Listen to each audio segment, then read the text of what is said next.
देखिए, एक बहुत इंपॉर्टेंट थॉट मैं आपके साथ है ना शेयर कर रहा हूँ, जरा ठीक से सुनिए। इट डजेंट मैटर कि ये मैं क्यों शेयर कर रहा हूँ, किसने टेस्ट नहीं सॉल्व किया, क्या रीजन था, वो सारी चीजें अलग रख दो। आज इंपॉर्टेंट है कि ये मैं आपके साथ शेयर करूं, ये बहुत जरूरी है। देखिए, क्या लिखा है आप जरा ठीक से पढ़िए। Reasons are always valid but their result is not. देखिए, रीजन हमेशा ही वैलिड होते हैं और वो हमें वैलिड लगते हैं, इसीलिए तो हम एक्सेप्ट करते हैं ना कि सर मुझे कल तबीयत ठीक नहीं लग रही थी, या सर कल मैं घर वालों के साथ बाहर गई थी, सर मैं कॉलेज में एडमिशन को गई थी। Reasons are always valid, there is no issue about reasons, but their result is not valid, that's a problem.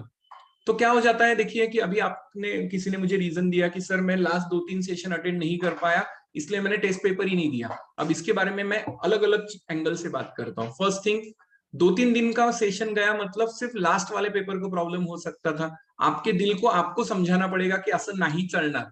You will have to be strict with yourself. ऐसा नहीं चलेगा हम 100 reason दे देंगे और निकल जाएंगे, ऐसा नहीं चलेगा।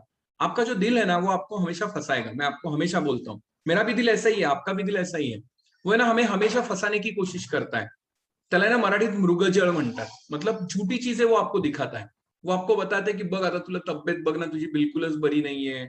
आप देखिए ना, आज सुबह की न्यूज़पेपर की न्यूज पढ़िए आप, कि वो जो लड़की है जिसको गोल्ड मेडल मिला है शूटिंग में, उसका एक्सीडेंट हुआ था बचपन में और उसका एक पैर कट करना पड़ा, लेकिन उसने हार नहीं मानी। उसके पास तो कितना बड़ा रीजन था कि मेरा एक पैर कट हुआ है तो मैं तो सारी फैसिलिटीज ले सकती हूँ, तो जाने दो ना।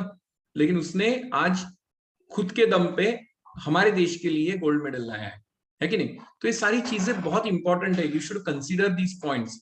हमारे ही क्लास में वेदांत कुंदड़ा, 100% blind student, he clear CA foundation in first attempt, he clear CA intermediate first group. आप सोचिए वो कैसे पढ़ाई करता होगा। आपको ये चीजें दिख रही है, वो 100% ब्लाइंड है, ऐसा नहीं है कि उसको वीक है नजर, नहीं, कुछ भी नहीं दिख रहा है। तो और किसी और पे डिपेंड रहना पड़ता था।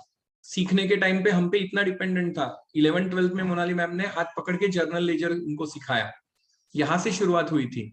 मैथमेटिक्स में महेश सर ने मैथ्स कैसे सिखाया होगा उसको, आप सोचिए, जिसका 8, 9, 10 पे एकदम बेसिक मैथ्स हुआ करता था उसके लिए। तो सीए फाउंडेशन ब्लाइंड स्टूडेंट ने क्लियर किया, ये first time in the history हुआ है। क्या किया होगा उसने, कितने रीजंस होंगे उसके पास, लेकिन उसने नहीं दिए। मुझे याद है सीए इंटरमीडिएट की पढ़ाई के लिए लक्ष्मी पूजन के दिन मैं सुबह 5:15 बजे उसके घर पे गया था उसका, क्योंकि उस दिन पेपर था और उसको रिवीजन लेना था, नेक्स्ट डे पेपर था और मुझे दोपहर में गांव को जाना था। तो मैंने भी रीजन नहीं दिया और उसने भी रीजन नहीं दिया। 5:15 बजे I was at his home. तो ये बहुत इंपॉर्टेंट चीज है कि आप रीजंस को ना कहें। आपका दिल आपको हमेशा हमेशा कहेगा कि ये देख, ये वाला रीजन है, मत कर। ये देख, कल रात को तू देर से सोया था तो सुबह तू कैसे उठेगा, आज टेस्ट पेपर मत दे। बोल देना सर को, सर तो एक्सेप्ट कर लेते ना, बोल लेना मैम को, वो तो तेरे लिए एडजस्ट कर लेंगे।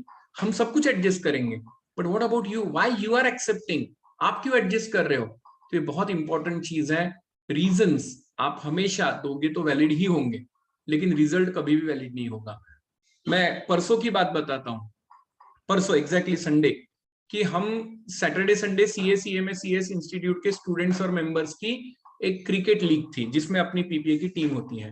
आज भी मैं आपको उसका रिकॉर्ड दिखाता हूँ। हमारा जो की बैट्समैन था वो आज भी, मतलब लास्ट के 4 मैचेस कम खेल के, सेमीफाइनल फाइनल नहीं मिला क्योंकि हम 5th रैंक पे आए, 1 पॉइंट से हमारा 4th रैंक गया और हम डिस्क्वालीफाई हो गए। आज भी हमारा बैट्समैन सबसे ज्यादा स्कोर वाला है, मोस्ट वैल्यूएबल प्लेयर का अवार्ड है उसको। आज भी पीपीए के टीम का रन रेट सबसे ज्यादा है, फाइनल जो जीते उनसे भी ज्यादा, लेकिन हम ट्रॉफी नहीं ले पाए। रीजन हम कितना भी देंगे, 3 मैचेस हम 1-1 रन से हारे हैं। मतलब लास्ट बॉल पे 3 रन चाहिए थे और 2 ही रन निकाल पाए या 1 ही रन निकाल पाए, समथिंग लाइक दैट। सो एक इसमें हमने लास्ट बॉल पे उसने 1 रन ले लिया। तो अभी याद आते हैं ये सारी लम्हे कि यार वो वाली मैच नहीं छूटनी चाहिए थी, अरे वो तो हाथ में थी मैच। 83 रन का स्कोर हमने चेस किया और 24 रन अगले मैच में हम नहीं कर पाए। तो बहुत बुरा लगता है, बहुत तकलीफ होती है जब वो ट्रॉफी आपके हाथ में नहीं होती।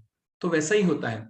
ये सारे रीजन है। हाँ ना सर, उस टाइम पे ना बॉल घूम ही नहीं रहा था। हाँ ना सर, वो बॉल बाउंस आ रहे थे। हाँ ना सर, वो अंपायर ने गलत डिसीजन दे दिया। ये सारे रीजन है, बट रिजल्ट क्या है, that we are not holding the trophy. तो ये बहुत इंपॉर्टेंट है कि आप रीजन से ज्यादा रिजल्ट पे फोकस करें। खुद को 10 बार पूछिए क्या ये रीजन एक्सेप्टेबल है। आपको मालूम है, एज ए टीचर ऑल्सो हमें भी 100 रीजन होते हैं। मैं आज की बात में बोलूं, कल रात को हम सो नहीं पाए थे। आमची छोटी मुक्ता अचानक घाबरली, उठून रडायला लागली, तिला वाटलं की काहीतरी कोळी किडा, मतलब स्पाइडर यहाँ वहां घूम रहे, रात भर वो इधर उधर देख रही थी, और अभी मुझे बोल रही थी 2 मिनट पहले कि शायद मेरे हाथ पे से कॉकरोच गया होगा और मैं डर गई रात भर।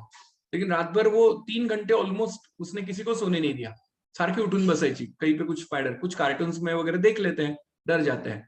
तो क्या ये रीजन हम दे? हर एक टीचर के पास रीजन होता है छुट्टी देने के लिए। हर रोज लगता है कि यार इतनी सारी बैचेस की कोई एक बैच तो हमें छुट्टी दे। लेकिन मैंने टीचर्स को भी एक चीज समझाई है कि ये रीजन खुद को 5 बार दो। पहली बार आपका दिल हाँ बोलेगा, दूसरी बार हाँ बोलेगा, अगर 5 बार आपके दिल ने हाँ बोल दिया ना कि नहीं आज बैच नहीं लेनी है, तो फिर कंप्लीट छुट्टी दो। अगर नहीं है तो फिर आप बैच लो। और इसीलिए आपकी इतनी कंसिस्टेंटली बैचेस होती है। तो हम भी ह्यूमन बीइंग हैं, आप भी हो, रीजंस हर किसी के पास होते हैं। द मैटर इज कि आप रीजंस पे फोकस करने वाले हो कि रिजल्ट पे। जो कोई रिजल्ट पे फोकस करेगा ना, वो हमेशा सक्सेसफुल होगा। हर रोज सुबह उठने के लिए रीजन होते हैं, ना उठने के लिए, लेकिन हमें उठना पड़ता है, पढ़ाई करनी पड़ती है, right? So come out of the reasons, stop giving reasons, start getting results. That's a very simple thing to go for. So I hope कि ये पॉइंट आप सब लोग याद रखेंगे। हर एक बैच को, फिर वो फाउंडेशन हो, फाइनल हो, 11th हो, 12th हो, साइंस हो, इंजीनियरिंग हो, ये पॉइंट हमेशा वैलिड रहेगा।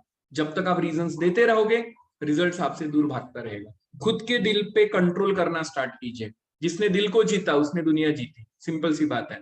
खुद के दिल पे कंट्रोल करो और खुद को बोलो, डांटो खुद को कि ऐसा नहीं चलेगा। लास्ट 3 सेशन ही अटेंड नहीं हुए ना, थर्ड पेपर को देखेंगे, नहीं तो एक बार देख के देखते हैं, कम स्कोर होगा। लेकिन पहले सप्लाई एनालिसिस में दे सकता था टेस्ट, मैं नेशनल इनकम दे सकता था। लेकिन हम क्या करते हैं, दिल की बात सुनते हैं। मत सुनिए, कभी कभी दिल की बात सुननी चाहिए, ऑलमोस्ट स्टडीज में नहीं सुननी चाहिए। ओके, खुद से स्ट्रिक्ट हुई है, देखिए आपको बहुत अच्छे रिजल्ट्स मिलेंगे। और 4 साल बाद फिर दिल को बोलिएगा कि देख मैंने तेरी नहीं सुनी ना, अब यहाँ से आगे तू ऐश कर। मैं 2004 में सीए बन चुका हूँ। 2004 से लेके आज तक कितने साल हो गए सोचिए, 17 साल हो गए। I can enjoy my life. मैं 2 दिन छोड़ छुट्टी देके मैं क्रिकेट खेल सकता हूँ। मैं आज भी मैं सुबह 5 बजे उठ जाता हूँ। क्यों? अलार्म की जरूरत ही नहीं है, इंस्टीट्यूट ने आदत लगा दी है। लेकिन मुझे फायदा होता है, मेरी नोट्स रेडी हो जाती है, मैं घूमने जा सकता हूँ, मैं हेल्थ के लिए जॉगिंग को जा सकता हूँ। तो ये सारी चीजें जब आप दिल पे कंट्रोल करोगे ना, तभी आएगी। So right from today tell yourself कि मैं दिल पे पूरा कंट्रोल रखूंगा। और दिल को बताइए, खुद के 2 पार्ट कीजिए, योगेश 1, योगेश 2। योगेश 1 जब रीजन दे रहा है ना, नहीं यार आज नहीं सिखाना है, आज बहुत बोर हो रहा है, आज मैं थक गया हूँ, रात भर में नहीं सो पाया हूँ, तो योगेश 2 ने उसको कंट्रोल करना चाहिए और बोलना चाहिए असं नाही चालणार, तुला शिकवावं लागेल, आज का सेशन इंपॉर्टेंट है। तो देखिए, ऐसे ही आप भी कीजिए, बहुत फायदा होगा। सोचिए इस बात पे और आप समझोगे कि जो मैंने बताया ना, बहुत important point. Okay, good luck.